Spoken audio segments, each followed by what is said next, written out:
The Mediterranean Sea, the third to the second millennium before Christ. Great books written by the ancients, like the Iliad and the Odyssey, have told tales of courageous leaders, memorable deeds, and glorious cities. Grand civilizations, like those of the Greeks and the Romans which came later, were inspired by these early legendary stories. They recognized in the early heroes their own forefathers. But they would never see the once vibrant and dynamic cities of those tales. They had all been destroyed and abandoned or fallen into millennial slumber. Cities such as Ebla, Troy, or Mycenae existed only in books. But guided by those books, adventurous archaeologists went out and found them, unearthing incredible historical testimony and inestimable treasures. Come with us as we visit these legendary and celebrated places and follow one man's dream as he uncovers civilizations of heroes.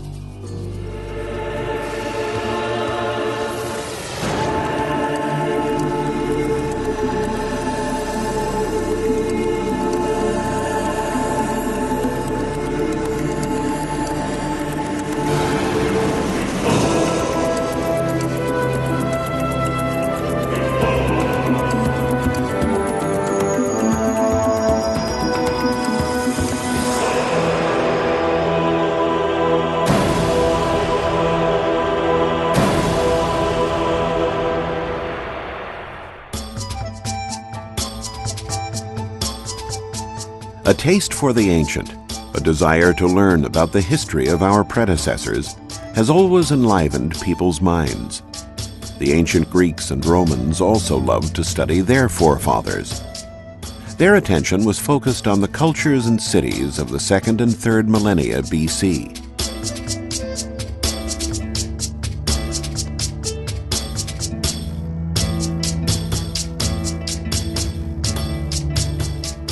Among the ancient civilizations of interest to Greek and Roman historians were the Egyptians along the Nile, the Assyrians and Babylonians on the Tigris and Euphrates, and the pre-Hellenic societies of Greece, the Minoans on the island of Crete, and the Mycenaeans in the Peloponnesus, who inherited their power.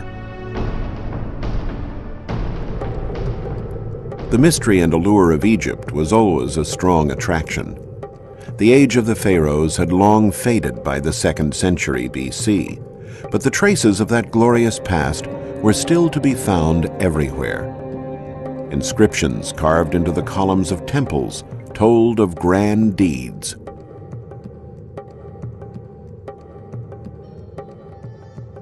Historians were fascinated with the story of the great Egyptian pharaoh Thutmose III, inscribed into the columns of the temple at Karnak. Thutmose had organized a great military campaign to conquer the Near East in the 15th century BC.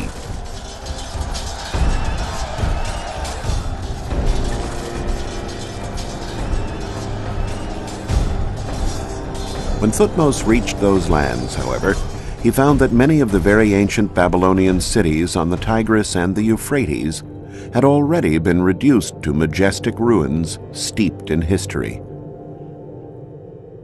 Of those ghost cities, one in particular has had an irresistible allure for historians: Ebla. Ebla was a legendary Assyrian city north of the Euphrates, and the capital of an important ancient kingdom. But the ensuing centuries buried the ruins in sand, erasing all traces of the settlement from human memory. Apart from the inscription at Karnak, all that had remained of Ebla was a citation in the Bible.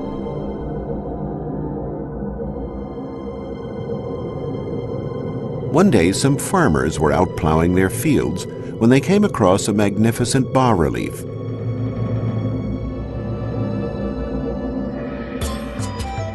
The news attracted an Italian archaeological team who unearthed pottery, elaborate utensils, and the torso of a statue bearing a votive inscription that clearly specified the name of the city. Ebla, had been restored to existence.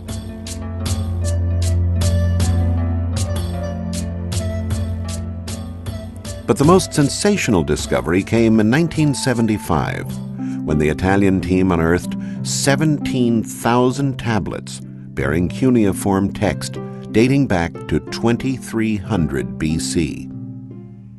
Once translated, they were discovered to be commercial treaties and administrative and legal documents. Paradoxically, that immense treasure was preserved through the millennia thanks to a violent act of destruction. Around 2300 BC, the city was attacked and razed to the ground by King Sargon of Akkad.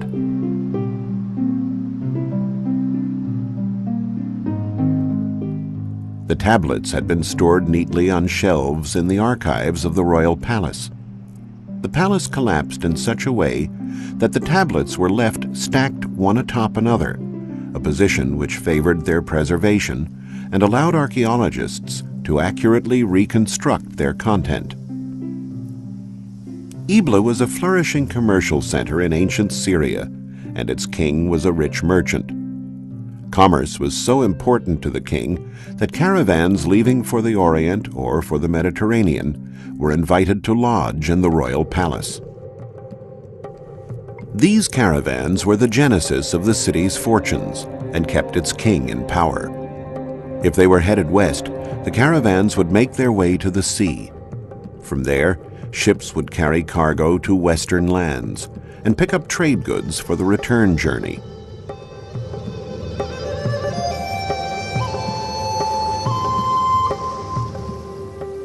Some of the goods that traded hands included fine pottery and art, but also much-needed metals for weapons and armor.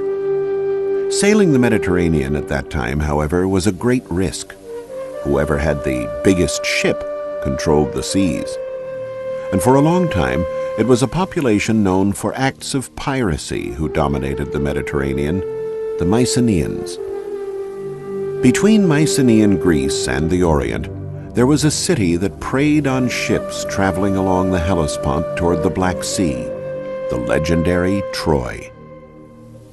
The Mycenaeans fought a war against this city that has captured the imagination of historians and generations of students.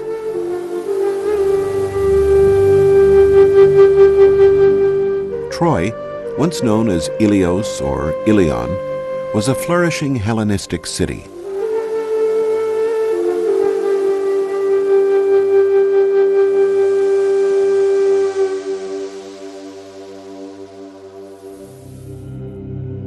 It was also one of the greatest mysteries challenging archaeologists. Many dedicated long years of their lives searching for it, lured by the fabulous treasures it promised. But it was not easy to rouse the beautiful Helen, the brave Hector, or King Priam from their slumber.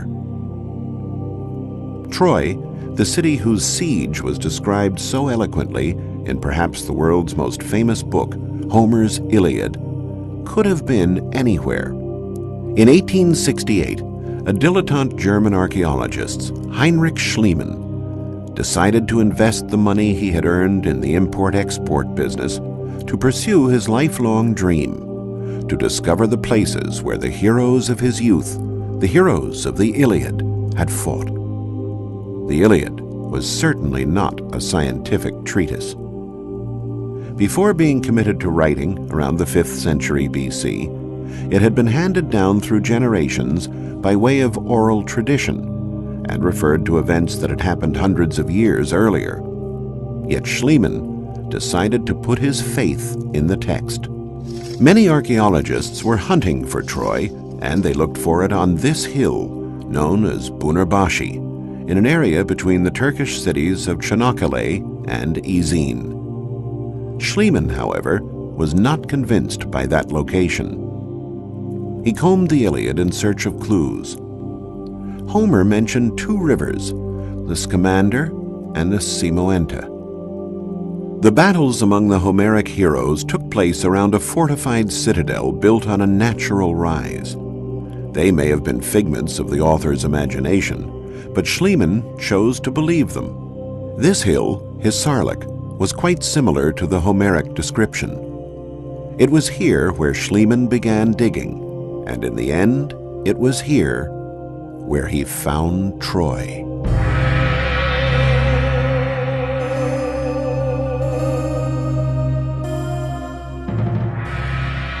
Nine different cities, one built upon the ruins of another, emerged from the excavations. From the second layer, Schliemann discovered amazing treasures, cups and vases, weapons, golden jewelry and buttons. He thought he had found the treasure of Priam. We now know that these jewels did not belong to the Trojan king of the Iliad. Modern archaeology, a science based on rigorous analytical methods far removed from the intuition that guided Schliemann, has dated the objects to several centuries before the Battle of Troy, attributing them to a royal family from the 3rd millennium BC. But for the German archaeologist, the findings were none other than the treasure of Priam. His belief was supported by the evidence of fire in the layer where he found it. And Homer had said that Troy was burned to the ground by the Mycenaeans, who entered the city after a 10-year siege thanks to the stratagem of the Trojan horse, which now stands in replica on the site. Schliemann thought that the Troy attacked by the Mycenaeans was the same fortified city he had excavated, laid out in this plan dating back to the 3rd millennium BC.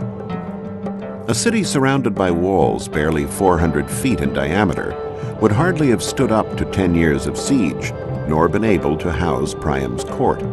According to recent studies by teams at the universities of Tübingen and Cincinnati, in the 2nd millennium BC, the era of the Mycenaeans' conflict, Troy was encircled by these much more extensive defensive walls, and probably grew even more toward the end of the 1st millennium BC. Relying on descriptions in the Iliad and taking into account recent archaeological discoveries that have uncovered new portions of the ancient city, we can now relive the legendary Mycenaean siege of Homer's Troy.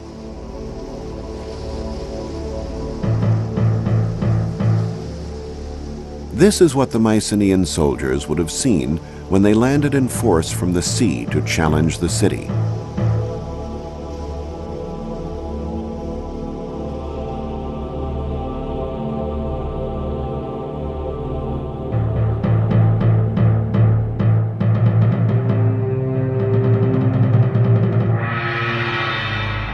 The sight of menacing warships headed for Troy was probably not unusual for King Priam and his people.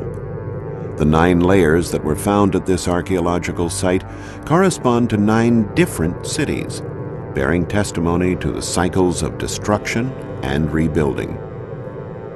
We now know that Troy, in addition to being of strategic importance for control of seafaring traffic, was also the foremost producer in its time of finished and semi-finished objects in gold.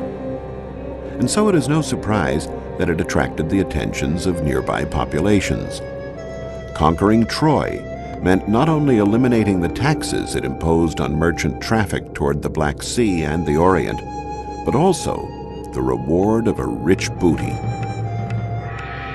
And so it was essentially economic motives that drove the Mycenaeans into Homer's legendary war, while Homer's account of the beautiful Helen and the courage of heroes like Achilles and Hector has richly imbued the event with drama and romanticism. Troy was an extremely wealthy city and appropriately defended, surrounded by massive walls extolled by Homer as being invincible. That's why, after 10 long years of a fruitless siege, the Mycenaeans were forced to come up with the expedient of the wooden horse. Troy was destroyed and rebuilt 9 times, the last time during the Roman epoch. One of the grandest city plans was created by none other than Alexander the Great. The noble deeds of the Trojans against the Mycenaeans were so vivid in the young leader's mind that he made an offering of his armor to the goddess Athena, who was venerated in Troy. In response, the Trojans presented Alexander with armor that they claimed was used during Homer's war. The historians Strabo and Plutarch both reported the anecdote that Alexander the Great always wore that armor into battle, considering it to be a sacred symbol. In the 1800s, it was believed that this fortified city was of medieval origin, so archaeologists never bothered to dig within its walls in search of evidence of ancient civilizations. However, the nature of the location and the massiveness of the walls attracted Schliemann's attention. He had crossed through this area on the Peloponnesus on the search for Troy, and was quite struck by these enormous stacked masses located near modern-day Argos. His mind was flooded with the images of the myths of his childhood and the words of Homer, who made mention of only one Mycenaean city girded by walls, the legendary Tiryns, built by the giant Cyclops. Schliemann, inclined to live out the dreams of his youth and to take seriously the contents of ancient books, refused to accept the idea that that gigantic fortress dated back only to the Middle Ages. Those rocks inspired in him legends and myths hailing from the dawn of time. And there was also the Greek historian Pausanias, who confirmed the Homeric accounts about the existence of Tiryns. Pausanias had even gone so far as to compare the grandeur of the fortifications of Tiryns to the pyramids of Egypt. So somewhere near Argos, there still had to be those Cyclopean walls. Such a grandiose monument could not have simply vanished into thin air. And once again, the excavations vindicated Schliemann. At the top of the citadel, the ruins of a marvelous palace were found, with frescoes in Minoan style dating back to the 2nd millennium BC. It was the Fortress of Tiryns. And once again, a destructive war was the reason for the preservation of all that beauty. The upper floors of the palace, collapsing onto those below, had filled the frescoed rooms with debris. The fire set by the invaders then melted the bricks, creating a sort of shell that preserved the remains of the palace. But who were the powerful invaders able to destroy such a powerful city protected by these imposing walls? Historians discovered that the winners of this epic victory were the Dorians, a people from the north who settled in Greece after driving out the Mycenaeans. The secret of their power? Their weapons were made of iron, a material unknown to the Mycenaeans, who fought with more brittle bronze weapons. The strength and audacity of Achilles' heirs availed them little. Their swords shattered as soon as they touched those of their enemies.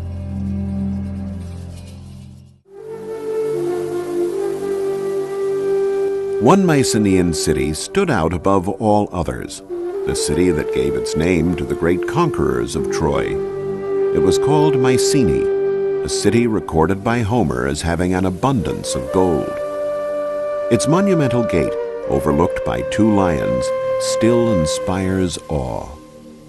This was the realm of the great king, the leader of the legendary expedition that destroyed Troy, Agamemnon.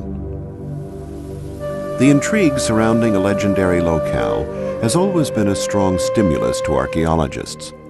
Where was the tomb of Agamemnon? Had he ever really existed? Had Mycenae's golden riches, recorded by Homer, been spared the ravages of time? Pausanias, in his writings, said that Agamemnon's tomb lay within the walls of Mycenae. But the city was surrounded by 2 sets of walls, an external one that protected the dwellings, and an internal one to protect the royal citadel.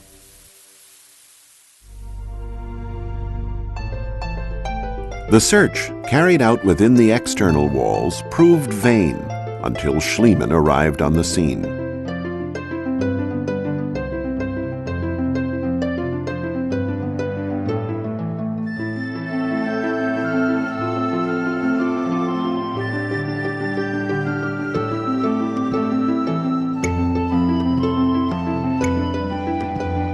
The archaeologist sunk his shovel near the Lion Gate, inside the royal citadel.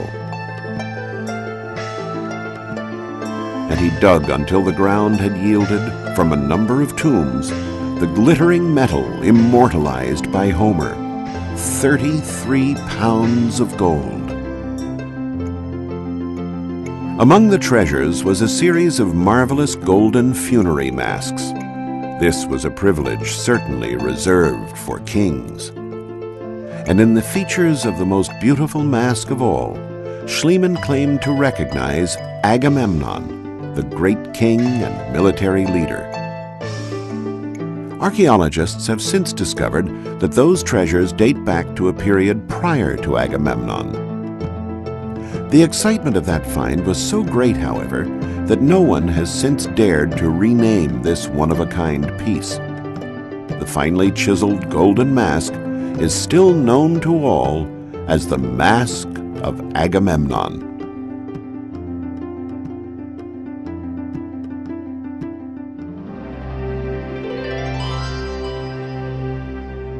Schliemann had reached the heart of the Mycenaean civilization, the legendary home of its great king. And of course, a great king needs a great palace. Entering these rooms, recreated here according to Homer's description, we can see what a profound influence the Mycenaean culture had on the Greeks. The Mycenaean civilization handed down its own image to posterity, partially through architecture.